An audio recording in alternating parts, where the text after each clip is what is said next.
yo lo comía en pecado mortal. Iba a la iglesia, ni me enteraba cuál era la palabra de Dios, nada, ni palabra de Dios, ni una vida sacramental, y ni una vida de amor y de caridad con los demás, totalmente encerrada en mí misma, egocéntrica, católica dietética.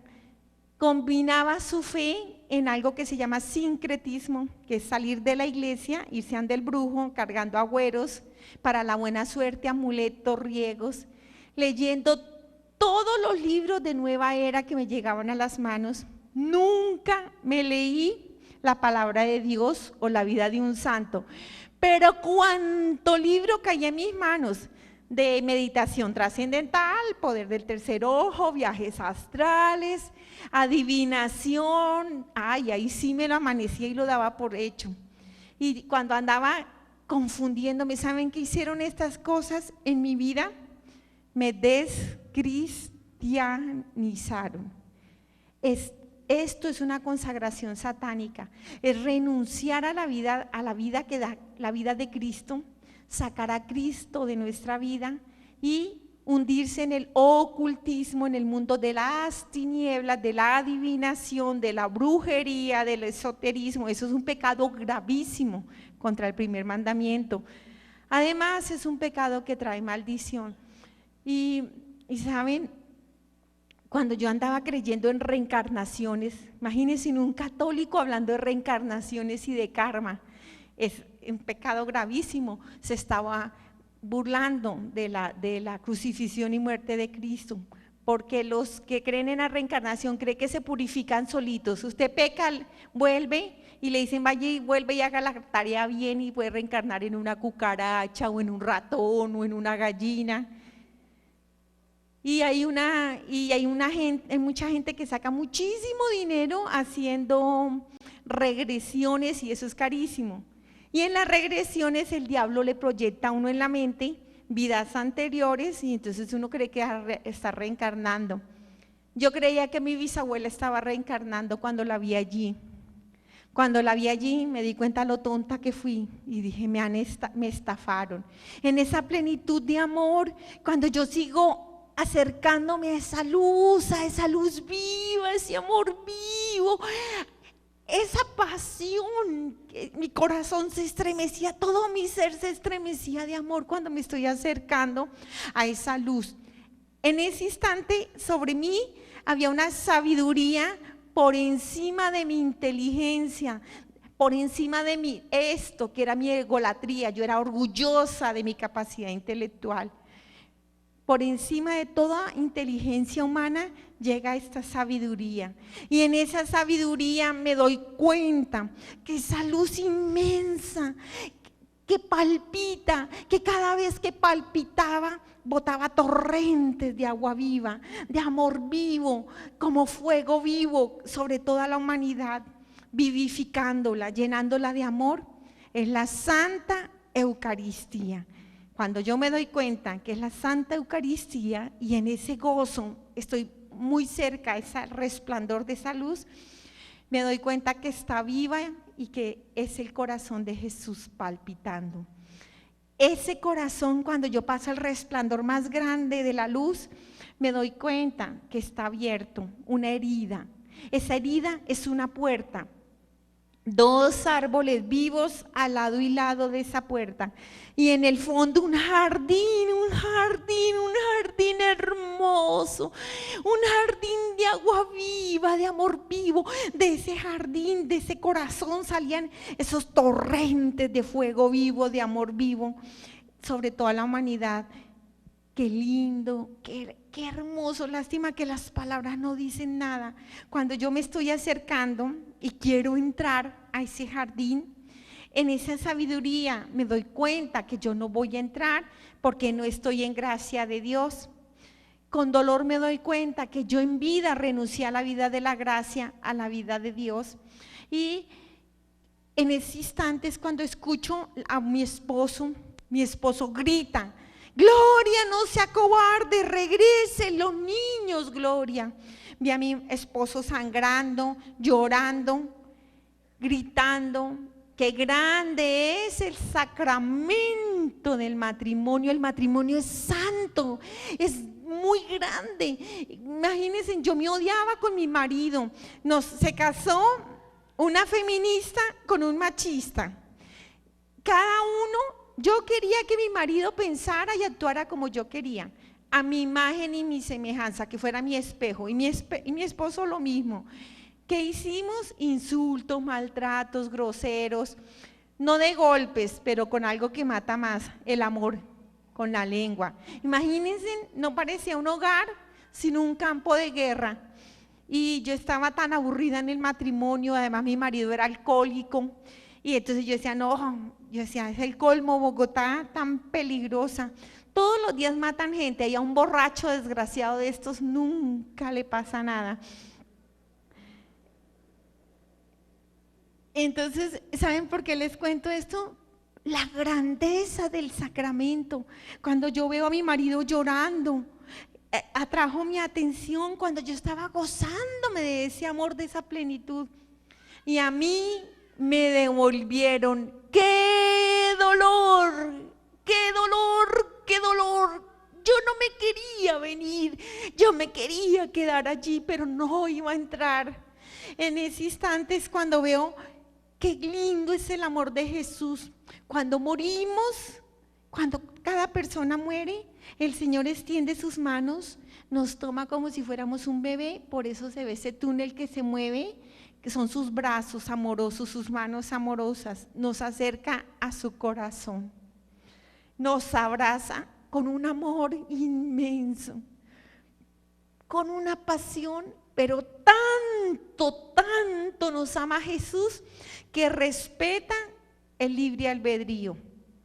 Si yo aquí en la tierra no he aceptado su misericordia, si yo aquí en la tierra no he aceptado su clamor cuando Él me llama, me invita para que abandone mis conductas erradas, mis malas inclinaciones, para que venga a su corazón sangrante y mis pecados sean lavados a través del sacramento de la confesión, de la reconciliación, si no me he dejado alimentar de su cuerpo y de su sangre para tener vida eterna. En la eternidad, Cristo grita. Ustedes no se imaginan el dolor desgarrador del Señor cuando después de abrazarnos, respetando la libertad, nos arranca de su corazón entregándonos a nuestro papá. ¿Cuál era mi papá? El padre de la mentira, el padre del aborto, de la eutanasia, al cual yo serví y extendí su maldad, aconsejando a muchísimas personas, a muchísimas mujeres a que abortaran, a que abandonaran a sus maridos, a que le pusieran los cuernos. Yo decía, no, la época de las abuelas y de nuestras mamás se acabó. Ellas tan mensas, rezando, dándole a la camándula, haciendo rosarios, mientras el marido estaba poniéndole los cuernos, olvídelo. Nosotras las mujeres para eso somos inteligentes, hemos trabajado, tenemos dinero, de manera que si el marido le pone a uno los cuernos, hay que ponérselo doble para que vea lo rico que es. A cuerno puesto, cuerno vengado. Y yo siempre decía a mis amigas que abandonaran a su marido, que consiguieran otro, que ellas eran bonitas, que tenían derecho a conseguirse la felicidad. Y cuando una mujer era creyente, y como yo era bien astuta, ¿saben qué les decía? Pues eso es mi Dios que les está mandando una segunda oportunidad. Y destruí muchos hogares, estaba al servicio del demonio, estaba al servicio a la bestia, a destruir la grandeza del amor de Dios. Y esta es mi segunda experiencia, que fue aterradora. En mi segundo paro cardíaco, veo mi cuerpo sin vida y a los médicos luchando para sacarme del paro cardíaco. En ese instante yo veo cómo de las paredes del quirófano salían un montón de personas con una mirada de odio, un odio vivo en sus ojos, con horror. En esa sabiduría que hay de nuevo sobre mí, me doy cuenta que son todos los pecados que había cometido desde los 13 años hasta el último instante de mi vida. ¿Saben por qué? porque yo morí a los 13 años. La gente cree que morir es como mi sobrino que llevaron su cuerpo a enterrar.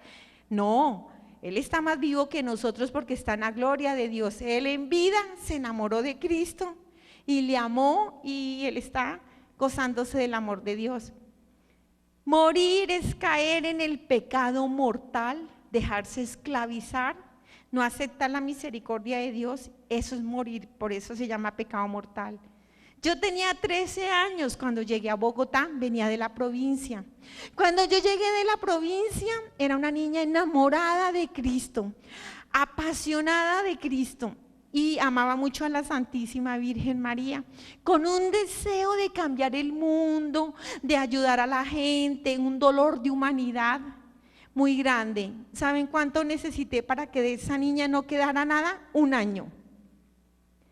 Para ser aceptada en un colegio de niñas ricas, para ser aceptada en esos círculos de amistad, tenía que renunciar a Dios y lo hice.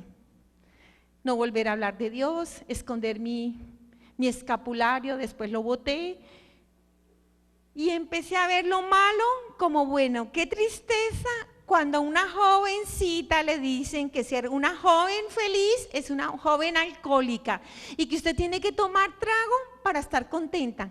Qué mentira tan grande. Yo era feliz y era pobre, pero era feliz porque tenía un gran amor de Dios en mi corazón.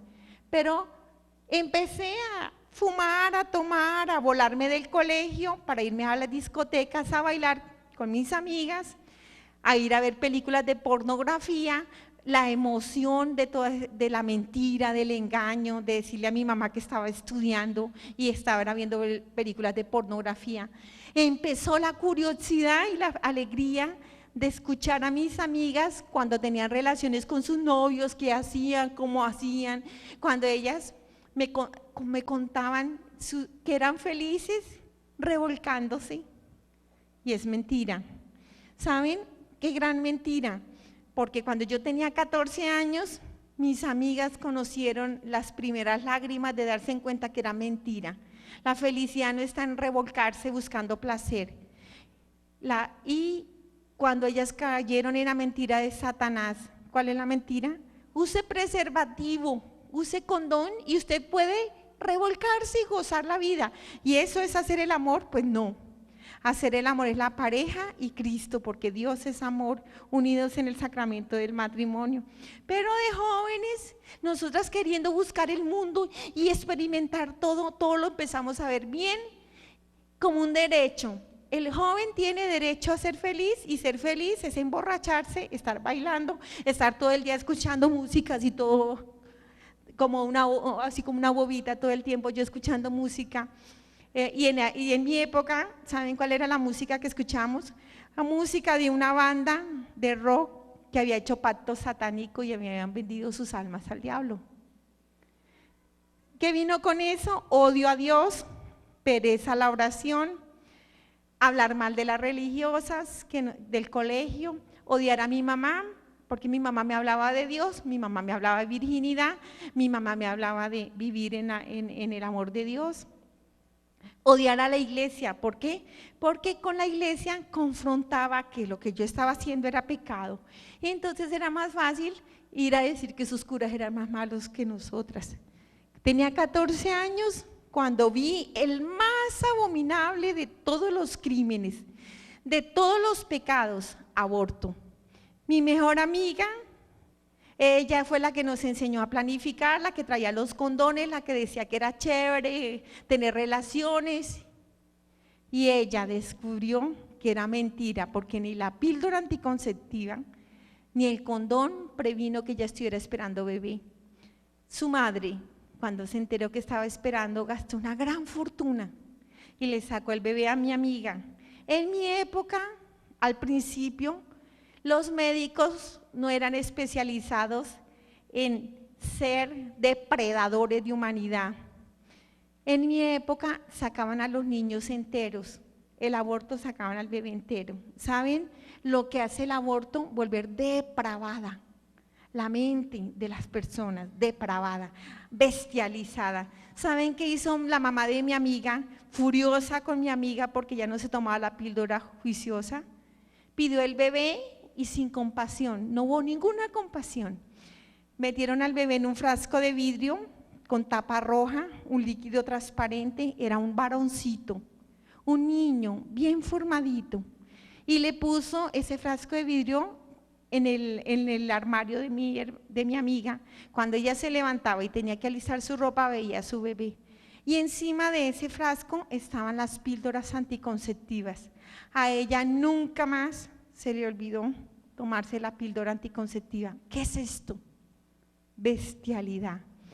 Entré en el mundo del pecado que me empezó a hundir en la bestialidad.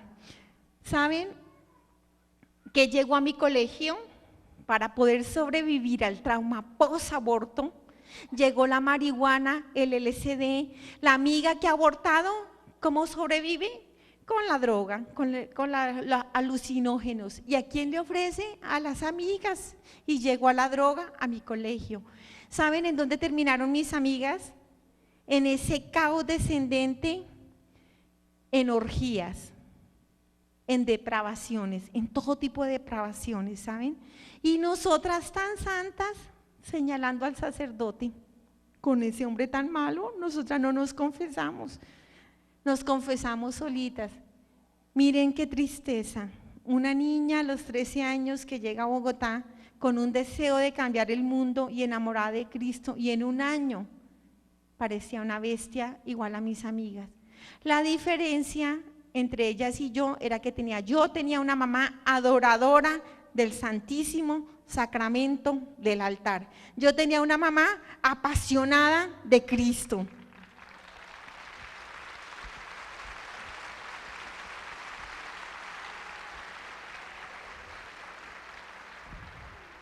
Y mi madre, gracias a las oraciones de ella, porque el Señor me mostró en el libro de la vida, gracias a las oraciones de esa madre adoradora del Santísimo, cuando mis amigas se volvieron promiscuas y tenían relaciones sin amor, con el primero que se encontraban en una taberna, se iban a un paseo y se acostaban todos con todos. Y yo fui una niña, una mujer de un solo hombre, mi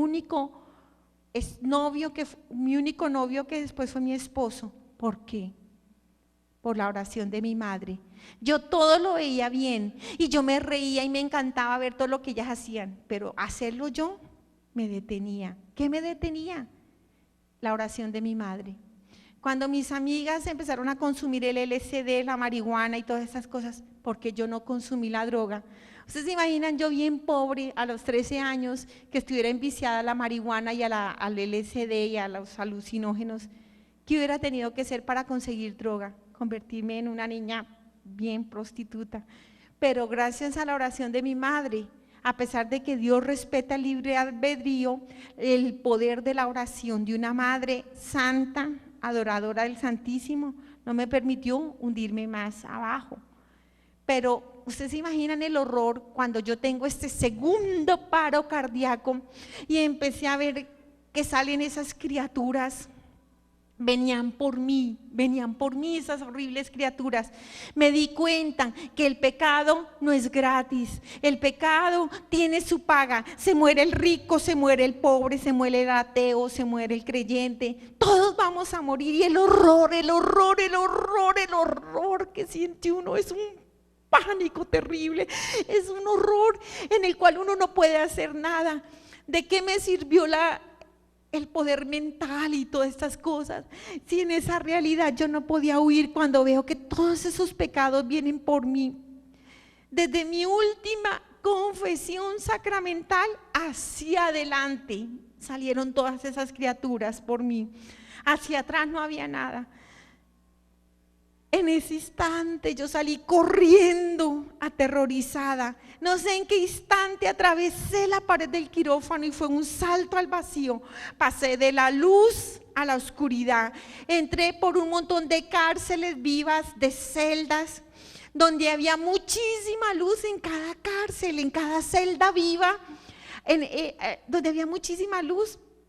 Estaban las personas hermosas, con unas vestiduras blancas, resplandecientes, parecían un sol bellísimo, tan hermosas. Y yo me di cuenta que ahí estas personas vestidas de sol son las personas eucarísticas. El alma es como si fuera una esponjita, y cuando nacemos, nuestra alma es infundida en el amor de Dios, y dentro del alma, de esa esponjita, está empapada en el agua viva, en el amor vivo que el Señor derrama en nuestro interior, en nuestro corazón. Cuando uno empieza a pecar, donde entra un pecado, entra en un huequito de la esponja y se pierde el agua viva. ¿Qué pierde uno cuando va pecando? El primer amor que pierde uno es el amor al prójimo. Ya no le duele el sufrimiento de los hermanos, se va volviendo indiferente, se va volviendo egoísta. Y el segundo amor que uno va perdiendo es el amor a Dios. Entonces ya uno no ama a Dios personalmente, apasionado, ya uno no va a visitar a Jesús en su presencia eucarística, sino que uno va a pedir dinero, a que le vaya bien, a que lo prospere. En esa hermosa experiencia del alma que ama a Dios, el Señor siempre está ahí llenando de amor a esta persona. Pero cuando uno peca, uno se separa del amor de Dios, y el pecado lo va encerrando a uno, y un pecado trae otro y otro y otro, y uno se va llenando de esas criaturas. Y solo queda un poquito de amor, que es agua con barro, y esa agua con barro es que uno solo piensa en su propio bien, en su propio bienestar, quiere ser feliz, que los demás lo hagan feliz, que los demás le sirvan. Uno se casa